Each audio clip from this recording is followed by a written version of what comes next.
Thank you জামাই, thank you. আমরা চলেন।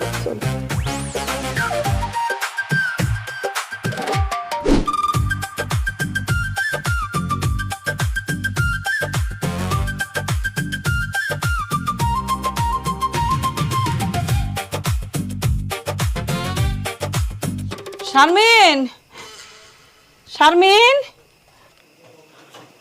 কিসে ডাক্তারছো কেন আমারে? আমার একটু সুন্দর করে সাজাই দেন আমা। কেন তোমার আবার সাজা দেওয়া লাগবো কেন?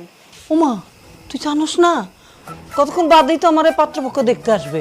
ওই তুই যদি তোর মতন করে আমার একটু সুন্দর করে সাজাই দেস, তাহলে পাত্রপক্ষ আমারে পছন্দ করে ফেলবো। ও আল্লাহ, কি হইছে? এইটা আমি কি শুনতাছি? সারা জীবন ধরে শুনে আসলাম যে সে মেয়েদেরকে মায়েরা সাজায় দেয় পাত্রপক্ষ যখন আসে, এখন নাকি আমার মার আমার সাজায় দিতে হবে পাত্রপক্ষ আসবে দেখা। কেন ভুলে গেছো সব?